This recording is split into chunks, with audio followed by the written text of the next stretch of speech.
وَلَقَدْ يَسَّرْنَا الْقُرْآنَ لِلذِّكْرِ فَهَلْ مِن مُّدَّكِرٍ۔ الحمد لله رب العالمين والصلاة والسلام على أشرف الأنبياء والمرسلين، أما بعد،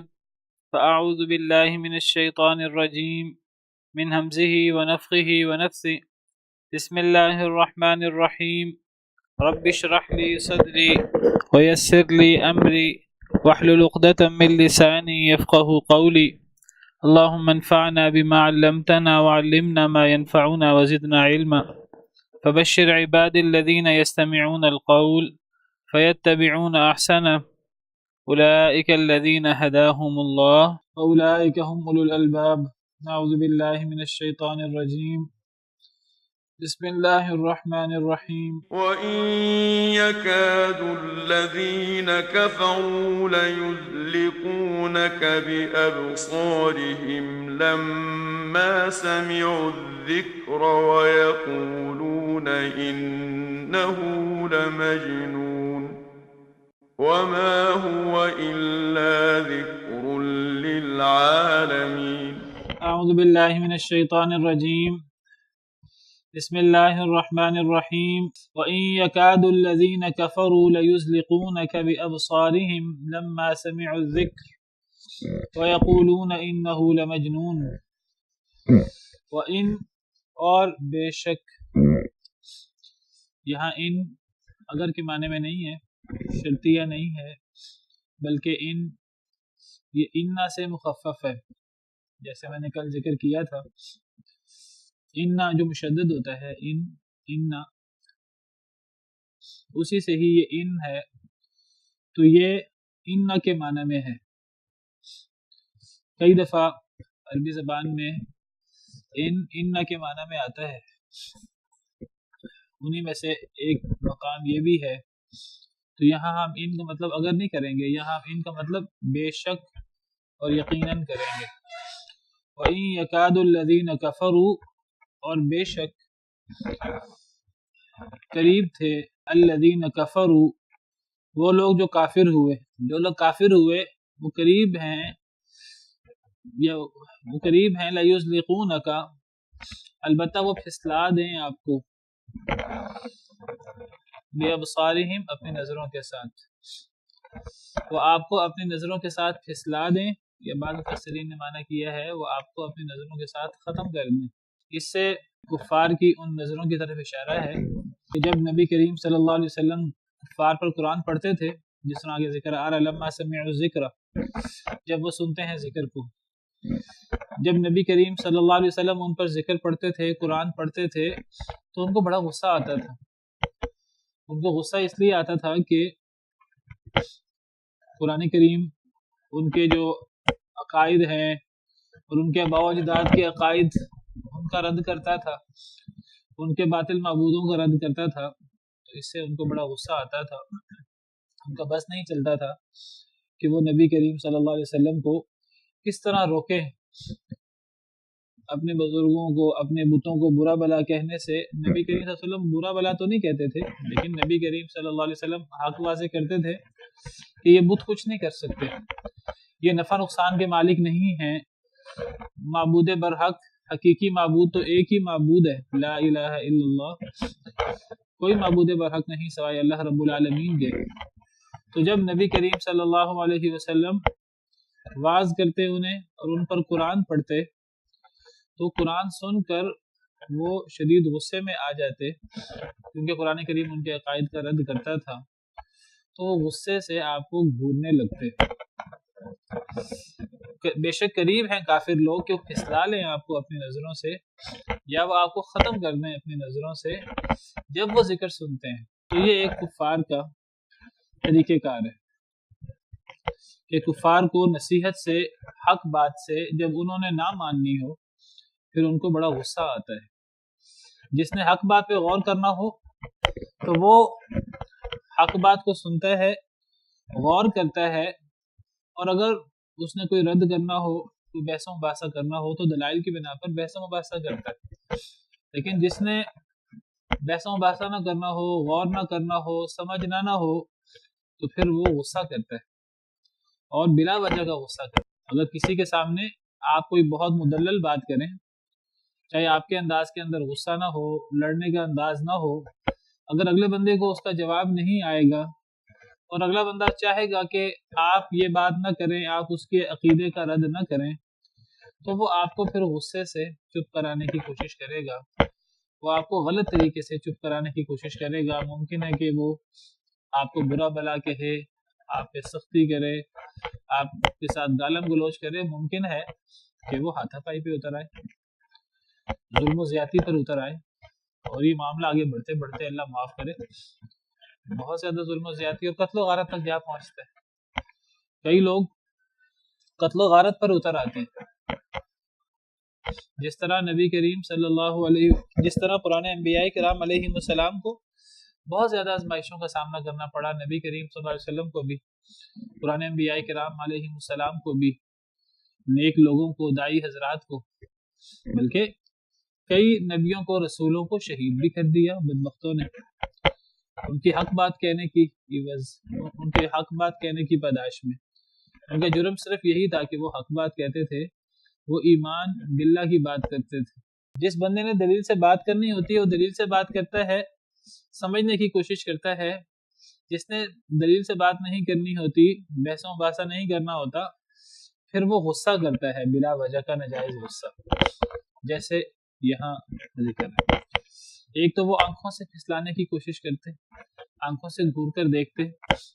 آنکھوں سے ختم کرنے کی کوشش کرتے جب وہ ذکر سنتے، وَيَقُولُونَ إِنَّهُ لَمَجْنُونَ، اور وہ کہتے کہ بے شک وہ مجنون ہے، یعنی یہ جو ہمیں دعوت پیش کر رہا ہے وہ صرف آپ کو گھورنے پر اکتفا نہ کرتے، غصے کے ساتھ گھورنے پر، وہاں سے آنکھوں کے ساتھ گھورتے اور وہاں سے زبان کے ساتھ سب و شتم کرتے، بلا بلا کہتے، برا بلا کہتے۔ مکی دور کی آیات ہیں، مکی دور میں نبی کریم صلی اللہ علیہ وسلم کا خاندان آپ کے ساتھ تھا، اگرچہ وہ ایمان لائے ہوں یا نہ لائے ہوں، ابھی قریش کو جرت نہیں تھی کہ وہ نبی کریم صلی اللہ علیہ وسلم کو تکلیف دیں اور آپ کو نقصان پہنچانے کی کوشش کریں جسمانی طور پر، کیونکہ عربوں کی قبائلی روایات کے مطابق آپ کا خاندان، چاہے وہ آپ پر ایمان لایا یا نہیں، وہ آپ کا محافظ تھا، اس کو غیرت تھی، حمیت تھی کہ ہم نے آپ کی حفاظت کرنی ہے۔ تو لیکن کفار زبان سے برا بلا کہتے، جو کچھ ان سے ہوتا وہ کہتے، تو زبان سے بھی برا کہتے، زبان سے بھی گالم گلوچ کرتے، اور نظروں سے بھی بہت غضبناک نظروں سے آپ کو گھورتے۔ اور یہ جیسے میں نے ذکر کیا ہمیشہ سے کفار کا وتیرہ رہا ہے، وہ جو کچھ حق بات کو روکنے کے لیے جب ان کے پاس دلائل نہیں ہوتے پھر وہ غلط طریقے اختیار کرتے ہیں۔ قرآن کریم میں ایک اور مقام پر اللہ تعالیٰ کفار کے اس رویے کا ذکر کرتے ہیں، سورہ حج آیت نمبر 72، اللہ تعالیٰ فرماتے ہیں وَإِذَا تُتْلَى عَلَيْهِمْ آيَاتُنَا بَيِّنَاتٍ تَعْرِفُ فِي وُجُوهِ الَّذِينَ كَفَرُوا الْمُنكَرَ، اور جب تلاوت کی جاتی ہیں ان پر آیاتنا ہماری آیتیں، بینات واضح واضح، ان پر یعنی کفار پر، تعرف فی وجوہ الذین کفروا المنکر، تو آپ پہچان لیتے ہیں ان لوگوں کے چہروں میں جنہوں نے کفر کیا، انکار کو۔ جب کفار پر ہماری آیتیں پڑھی جاتی ہیں تو اے نبی صلی اللہ علیہ وسلم آپ ان کفار کے چہروں پر انکار کو پہچان لیتے ہیں، ان کے چہروں پہ انکار ہوتا ہے، ہم نے نہیں ماننا، ان کے چہروں پہ غصہ آ جاتا ہے۔ یکادون یسطون بالذین یتلون علیہم آیاتنا، وہ قریب ہیں کہ وہ حملہ کر بیٹھیں، یسطون قریب ہیں کہ قابو کر لیں، قریب ہیں کہ حملہ کر لیں، بالذین ان لوگوں کو، یتلون علیہم آیاتنا جو تلاوت کرتے ہیں ان پر ہماری آیتیں۔ یہ کفار کا ایک رویہ ہے، آپ کفار کو حق بات کر رہے ہیں، آپ ان کو ان کے فائدے کی بات کر رہے ہیں، آپ چاہتے ہیں کہ وہ کفر و شرک کی گمراہی سے نکل کر وہ بھی راہ حق کی طرف آ جائیں، وہ بھی آخرت میں اللہ کے ہمیشہ ہمیش کے عذاب سے بچ جائیں، آپ ان کے فائدے کی بات کر رہے ہیں، ان کی نصیحت کی بات کر رہے ہیں، لیکن وہ آگے سے انکار، غصہ کرتے ہیں، اور اتنا غصہ کرتے ہیں کہ ان کا بس چلے تو وہ حملہ کر بیٹھیں ان لوگوں پر جو ان پر ہماری آیتیں تلاوت کرتے ہیں۔ جرم کیا ہے اگلے لوگوں کا کہ جی وہ ہمیں آیتیں کیوں سنا رہے ہیں، وہ ہمیں حق بات کیوں بتا رہے ہیں، قریب ہے حملہ کر بیٹھیں۔ ان کو اتنا غصہ آتا ہے۔ اللہ تعالیٰ اس کا جواب دیتے ہیں قُلْ أَفَأُنَبِّئُكُمْ بِشَرٍّ مِّن ذَلِكُمْ، اے نبی صلی اللہ علیہ وسلم آپ فرما دیجئے ان کفار کو جنہیں قرآن سن کے غصہ آتا ہے، انہیں آپ فرما دیجئے أَفَأُنَبِّئُكُمْ بِشَرٍّ مِّن ذَلِكُمْ، کیا میں تمہیں اس سے زیادہ بری چیز کی خبر نہ دوں؟ تمہارے نزدیک یہ واعظ و نصیحت بہت برا ہے، تمہیں اس پہ بڑا غصہ آتا ہے، میں تمہیں اس سے بھی بری چیز بتاتا ہوں جو اس سے زیادہ بری ہے اور اس سے زیادہ تکلیف دہ ہے۔ تمہیں قرآن سننا تکلیف دہ لگتا ہے، میں تمہیں اس سے زیادہ تکلیف دہ چیز بتاتا ہوں، وہ کیا ہے؟ النار، آگ۔ جب تمہارے اس رویے کے نتیجے میں تم اللہ کے عذاب کے مستحق ہوگے، تم اللہ کی آگ کے مستحق ہوگے اور جب تم جہنم میں جاؤ گے تو وہ آگ اس سے بہت زیادہ تکلیف دہ ہے۔ اس آگ سے بچنے کے لیے تمہیں آج اس کڑوی بات کو، جو حق ہے، حقیقت ہمیشہ کڑوی ہوتی ہے، تمہیں آج اس کڑوی حقیقت کو سننا چاہیے، تمہیں غصہ نہیں کرنا چاہیے، تمہارے فائدے کی بات ہے، چاہے اسے تمہارے عقائد پہ زد پڑتی ہے، چاہے اسے تمہارے آباء و اجداد کے عقیدے پر زد پڑتی ہے، چاہے اس سے جن کے ساتھ تم نے عقیدتیں وابستہ کی ہوئی ہیں ان کے بارے میں قرآن بیان کرتا ہے کہ وہ نفع نقصان کے مالک نہیں ہیں، ان میں خدائی صفات نہیں ہیں، ان میں خدائی اختیارات نہیں ہیں، وہ حاجت روا مشکل کشا نہیں ہیں، ان کے لیے ذبح کرنا، ان سے دعائیں کرنا، ان سے حاجتیں مانگنا، ان کو گنج بخش اور گنج شکر اور داتا اور غریب نواز اور پتہ نہیں کیا کیا انہیں ان کے بارے میں عقائد رکھنا یہ صحیح نہیں ہے۔ جب یہ بات کہی جائے تو لوگوں کو غصہ آتا ہے، تو نبی صلی اللہ علیہ وسلم کو اللہ نے فرمایا آپ کہہ دیجئے میں تمہیں ایسی بات کی خبر دیتا ہوں جو اس سے زیادہ بری ہے، اور وہ اللہ کا عذاب آگ ہے۔ وعدہ اللہ الذین کفروا،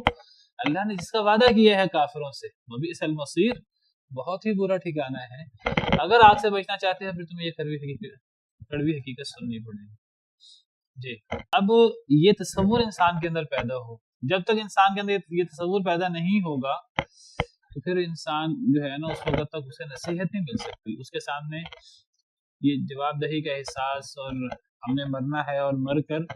ہمارے ساتھ کیا ہوگا، جب تک یہ احساس پیدا نہ ہو تب تک اصلاح نہیں ہوتی، تب تک پھر انسان کو نصیحت کی جائے، اس کے فائدے کی بات کی جائے تو وہ انسان غصہ کرتا آگے سے، اور غصہ کر کے کئی دفعہ نصیحت کرنے والے کو برا بلا کہتا ہے، آنکھوں سے گھورتا ہے، زبان سے گالم گلوچ کرتا ہے، ہاتھوں سے باقاعدہ ظلم و زیادتی کرتا ہے، قتل تک کر دیتا ہے۔ یہودیوں کے بارے میں آتا ہے افکلما جاءکم رسول بما لا تهوى انفسکم، کیا جب کبھی تمہارے پاس رسول آیا جو تمہیں پسند نہ آیا، انفسکم افکلما جاءکم رسول بما لا تهوى انفسکم استکبرتم، تو تم نے تکبر کیا، ففریقا کذبتم وفریقا تقتلون، رسولوں کے ایک گروہ کو تم نے جھٹلا دیا اور رسولوں کے ایک گروہ کو تم قتل کر دیتے تھے، یہاں تک بات پہنچی۔ تو یہی رویہ کفار کی طرف سے نبی کریم صلی اللہ علیہ وسلم کو اس کا سامنا کرنا پڑا، اور نبی کریم صلی اللہ علیہ وسلم کو کفار کی طرف سے بد زبانی کا بھی سامنا کرنا پڑا، گالم گلوچ کا، اور نبی کریم صلی اللہ علیہ وسلم کو کفار کی طرف سے سخت نظروں کا بھی سامنا کرنا پڑا۔ یہ مکی دور کی بات ہے۔ پھر مکی دور کے آخر میں ایسے موقع بھی آئے کہ نبی کریم صلی اللہ علیہ وسلم پر حملے بھی ہوئے، نبی صلی اللہ علیہ وسلم کو شہید کرنے کی سازشیں بھی ہوئیں۔ باقاعدہ کفار مکہ نے ایک میٹنگ کے اندر طے کیا کہ کوئی ایک شخص یا ایک قبیلہ آپ پر حملہ نہ کرے، بلکہ سارے قبیلوں کے نوجوان مل کر اکٹھے آپ پر حملہ کریں۔ اگر آپ کا قبیلہ، اگر آپ کا خاندان بنو ہاشم، اگر وہ بدلہ بھی لینے کی کوشش کریں گے تو سارے قبیلوں سے تو نہیں لڑ سکیں گے، تو وہ پھر بعض قبیلوں سے جو ہیں وہ ایک دو قبیلوں سے تو لڑ سکتے ہیں، سارے قبیلوں سے نہیں لڑ سکتے۔ پھر سب عرب سے وہ سارے عرب کی مخالفت مول لینے کی بجائے خون بہا لینے پر تیار ہو جائیں گے اور ہماری جان چھوٹ جائے گی۔ یہ انہوں نے پوری پلاننگ کی، لیکن اللہ تعالیٰ نے بچا لیا نبی کریم صلی اللہ علیہ وسلم کو۔ نبی صلی اللہ علیہ وسلم جو ہیں وہ سب لوگ جو ہیں وہ کھڑے تھے گھر کے باہر رات کو، آپ نکلیں تو آپ پر حملہ کریں، تو نبی کریم صلی اللہ علیہ وسلم اپنے بستر پر حضرت علی کو لٹا کر آپ نکلے، اور آپ جو ہے وہ ان کے سروں پر مٹی ڈالتے ہوئے نکل گئے، اور اللہ نے ان کی آنکھیں بند کر دی، انہیں نظر ہی نہیں آیا کہ نبی صلی اللہ علیہ وسلم نکل گئے ہیں۔ اور پھر مدنی دور میں نبی صلی اللہ علیہ وسلم کو شہید کرنے کی کتنی سازشیں ہوئیں، جنگیں ہوئیں آپ کے خلاف جس میں آپ کو شہید کرنا چاہا انہوں نے، اور اس کے علاوہ یہودیوں نے کئی دفعہ آپ کو شہید کرنے کی، منافقین نے آپ کو شہید کرنے کی سازشیں کی. تو یہ سلسلہ ہمیشہ سے چلا آ رہا ہے. تو یہاں انہوں نے بد زبانی بھی کی اور انہوں نے سخت نظروں سے آپ کو گھورا بھی. یہاں سے علماء نے استدلال کیا ہے کہ نظریں بعض دفعہ کسی انسان کی اتنی سخت ہوتی ہیں کہ انسان نظروں سے کسی کو ختم کرنے کی کوشش کرتا ہے یا نظروں سے کسی کو پھسلانے کی کوشش کرتا ہے تو نظر کا نقصان ہوتا ہے. جب انسان کسی کو حسد کی نظر سے یا مخالفانہ نظر سے یا غصے کی نظر سے دیکھتا ہے، کئی دفعہ انسان اگر کسی کو غصے کی نظر سے نہ بھی دیکھے تو اپنا بھی کسی کو دیکھے تو اسے چاہیے کہ اگر اسے کوئی چیز اچھی لگے تو وہ ماشاء اللہ کہے، اللہ کی طرف اس کی نسبت کرے. جب کوئی کسی کو دیکھتا ہے اور ماشاء اللہ نہیں کہتا، برکت کی دعا نہیں کرتا، تو کئی دفعہ یہ نظر لگ جاتی ہے. اس نظر کا اگلے بندے کو نقصان ہوتا ہے، چاہے وہ دشمن ہو، دشمن کی نظر کا بھی نقصان ہو جاتا ہے، چاہے وہ دشمن نہ ہو، ایسے شخص کی نظر کا بھی نقصان ہو، ایسے شخص کی نظر سے بھی نقصان ہوتا ہے. تو یہ نظر لگنا بالکل برحق ہے. احادیث مبارکہ سے اس کا ثبوت ہوتا ہے، اور قرآن کریم میں اس کی دلیل یہ آیت کریمہ علماء کرام نے بیان کی ہے. امام ابن کثیر رحمہ اللہ اس آیت کریمہ کی شرح میں بہت ساری احادیث لائے ہیں جس سے انہوں نے ثابت کیا ہے کہ یہ نظر لگنا بالکل برحق ہے اور نظر لگ جاتی ہے. بعض لوگ نہیں مانتے، وہ کہتے ہیں کیسے ممکن ہے کہ ایک انسان کسی کو ہاتھ سے کچھ نہیں کہہ رہا، ایک انسان کسی پر حملہ نہیں کر رہا، کسی کو وہ دیکھ رہا ہے سخت نظر سے، تو سخت نظر سے بھی کسی کو نقصان ہو جاتا ہے. جس سخت نظر سے بھی کسی کو نقصان ہو جاتا ہے، وہ سخت نظر ہو دشمن کی، مخالف کی، یا کسی اپنے کی نظر ہو، وہ بھی لگ جاتی ہے. صحیح مسلم کی روایت ہے، صحیح حدیث ہے. حضرت سیدنا ابن عباس نبی صلی اللہ علیہ وسلم سے روایت کرتے ہیں، آپ نے فرمایا العین حق، نظر لگنا بالکل برحق ہے.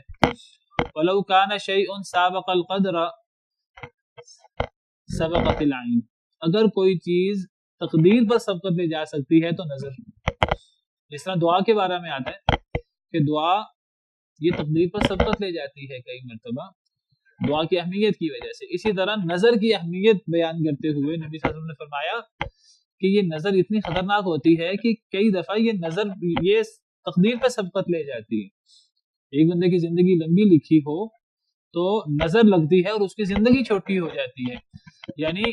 نظر لگنے سے انسان کو نقصان ہوتا ہے، اور یہ نقصان اتنا بھی ہو سکتا ہے کہ وہ مر ہی جائے.